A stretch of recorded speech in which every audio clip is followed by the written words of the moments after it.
आज हम लोग केमिस्ट्री में पढ़ेंगे सार्थक अंक। सार्थक अंक वे अर्थपूर्ण अंक होते हैं। सार्थक अंक क्या होते हैं? अर्थपूर्ण अंक होते हैं जो निश्चित रूप से ज्ञात हों। सार्थक अंक वे अर्थपूर्ण अंक होते हैं जो निश्चित रूप से क्या हो? ज्ञात हो। जो निश्चित रूप से ज्ञात होते हैं, जो अंक निश्चित होते हैं उन्हीं को हम क्या कहते हैं? जो निश्चित रूप से ज्ञात होते हैं, जो अर्थपूर्ण होते हैं, उनको हम सार्थक अंक कहते हैं।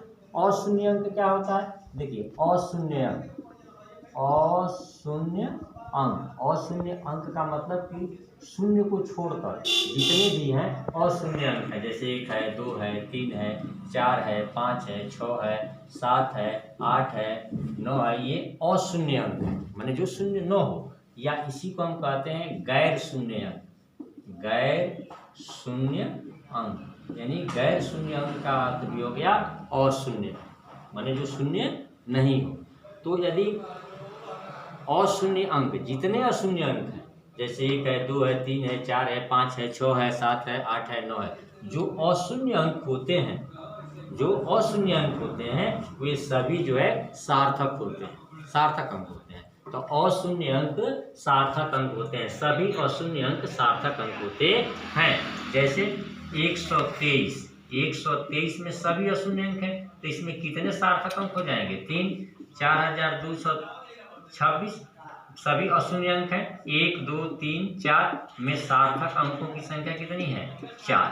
तो जो अशून्य अंक होते हैं, जो अशून्य अंक है, वो क्या चीज है? सार्थक अंक हैं। जैसे 0.257 में कितने सार्थक अंक हैं? 3, क्योंकि ये अशून्य अंक है। तो जितने अशून्य अंक होते हैं, गैर शून्य अंक होते हैं, सभी सार्थक अंकों की गणना में आते हैं। प्रथम अशून्य अंक से पहले आने वाले शून्य सार्थक नहीं होते। जैसे 0.0003, तो जो ये प्रथम अशून्य अंक है, जो ये प्रथम अशून्य अंक है, इस प्रथम अशून्य अंक के पहले जो आने वाले शून्य हैं, ये सार्थक अंक नहीं होंगे। तो इसमें सार्थक अंक कितना हो गया? 0.0003 में सार्थक अंक जो है केवल 1 हो गया। और अशून्य अंकों के बीच स्थित जितने भी शून्य हैं सार्थक अंक में होते हैं। जैसे 13.00007 में सार्थक अंक कितने हो जाएंगे? अशून्य अंकों के बीच जितने शून्य स्थित हैं उसको हम सार्थक अंक की गणना में लेते हैं। 1, 2, 3, 4, 5, 6, 7 में 7 सार्थक अंक।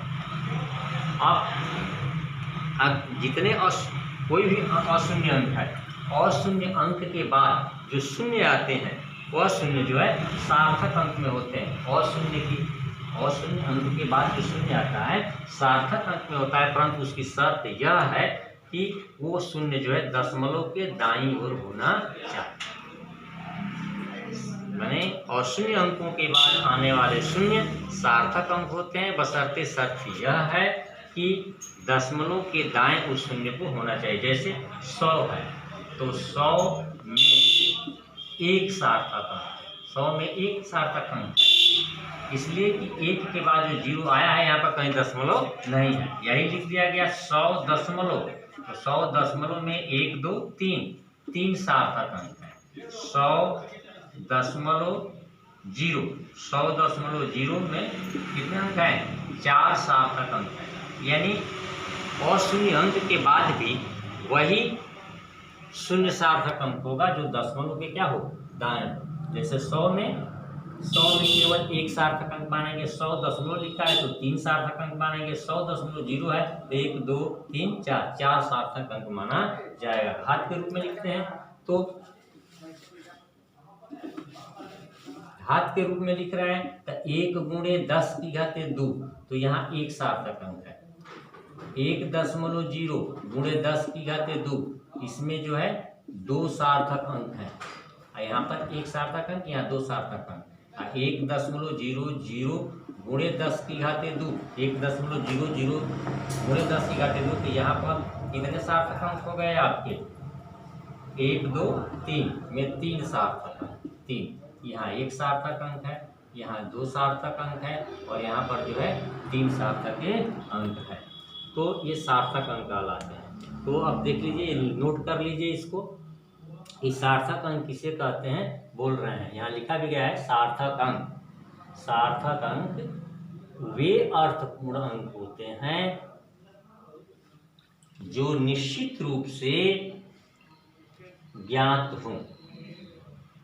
सार्थक अंक वे अर्थपूर्ण अंक होते हैं जो निश्चित रूप से ज्ञात हों। सभी अशून्य अंक सार्थक अंक होते हैं। सभी अशून्य अंक सार्थक अंक होते हैं। जैसे 285 में 3 सार्थक अंक हैं। 0.25 मिलीलीटर में 2 सार्थक अंक हैं। देखिए, प्रथम अशून्य अंक से पहले आने वाले शून्य सार्थक नहीं होते। जैसे 0.003 में इससे पहले आने वाले शून्य जो सार्थक नहीं है, इसमें केवल एक सार्थक है। फिर अशून्य अंकों के बीच स्थित शून्य सार्थक अंक होते हैं।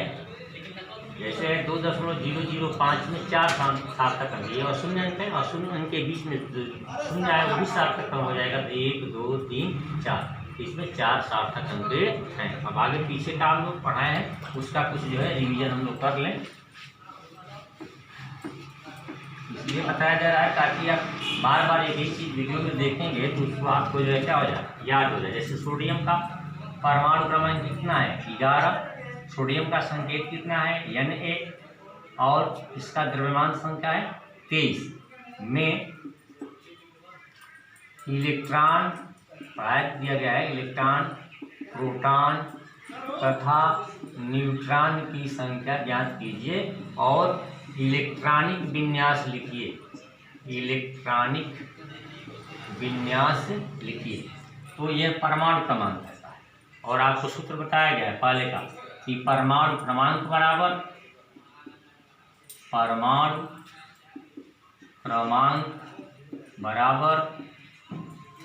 प्रोटॉनों की संख्या बराबर इलेक्ट्रॉनों की संख्या बराबर 11। यानी परमाणु क्रमांक बराबर क्या होगा? प्रोटॉनों की संख्या बराबर इलेक्ट्रॉनों की संख्या बराबर 11। तो आपको प्रोटॉनों की संख्या भी मालूम हो गई और इलेक्ट्रॉनों की संख्या भी मालूम हो गई। अब होता है द्रव्यमान संख्या बराबर प्रोटॉनों की संख्या प्लस न्यूट्रॉनों की संख्या। द्रव्यमान संख्या कितना है आपका? 23 बराबर प्रोटॉनों की संख्या कितनी है आपकी? 11 और प्लस न्यूट्रॉनों की संख्या एन बराबर कर दीजिए 23 × 11 बराबर 12। तो प्रोटॉनों की संख्या हो गई 11, इलेक्ट्रॉनों की संख्या हो गई 11 और न्यूट्रॉनों की संख्या हो गई 12। अब पूछा जा रहा है इलेक्ट्रॉनिक विन्यास। इलेक्ट्रॉनिक विन्यास किसका करेंगे? इलेक्ट्रॉनों की संख्या का। तो इलेक्ट्रॉनों की संख्या बराबर 11। अब लिखेंगे इलेक्ट्रॉनिक विन्यास। इलेक्ट्रॉनिक विन्यास पहली कक्षा में अधिकतम 2 इलेक्ट्रॉन, दूसरी में 8 और तीसरी में 18। लेकिन हमारे पास इलेक्ट्रॉन उपलब्ध 11 है। 11 में जैसे 2 8 10 इधर हो गया तो क्या बचा आपका? 1 2 8 1। तो इलेक्ट्रॉनिक विन्यास हो गया आपका 2 8 1। अब इसका करेंगे तो 1s2। पहली कक्षा में केवल एक उपकोष होता है, दूसरी कक्षा में 2 उपकोष होते हैं 2s2 और 2p6 और तीसरी कक्षा में 3 उपकोष होता है s p और d। लेकिन एक ही इलेक्ट्रॉन है तो s उपकोष चलेगा 3s1। और आपको एक सूत्र और बताया गया था इसके पहले, ये इससे दोहराया जा रहा है कि किसी कक्षा में अधिकतम इलेक्ट्रॉनों की संख्या कितनी हो सकती है? 2n²। किसी कक्षा में अधिकतम इलेक्ट्रॉनों की संख्या 2n² हो सकती है। अगर आप पहली कक्षा में निकालते हैं कि पहली कक्षा में अधिकतम इलेक्ट्रॉनों की संख्या कितनी होगी, तो 2 गुणे n के स्थान पर 1 का वर्ग, तो 2 गुणे 1 गुणे 1 बराबर 2। इसी तरह दूसरी कक्षा में निकालेंगे तो 2 n के स्थान पर 2 का वर्ग 4 4 दूनी के 8 तीसरी कक्षा में कितनी हो जाएगी, तो 2 गुणे 3 का वर्ग 9 और 2 नहीं 18। इस तरह किसी कक्षा में अधिकतम इलेक्ट्रॉनों की संख्या का व्यंजक सूत्र क्या है आपका 2n², जहाँ n बराबर क्या है कक्षा की संख्या है। तो पहली कक्षा में निकालना है तो n के स्थान पर 1 रखेंगे, दूसरी कक्षा में तो 2 लिखेंगे, तीसरी कक्षा में क्या लिखेंगे 3 लिखेंगे, चौथी कक्षा रहेगा तो 4 का वर्ग 16 16 दूनी 32।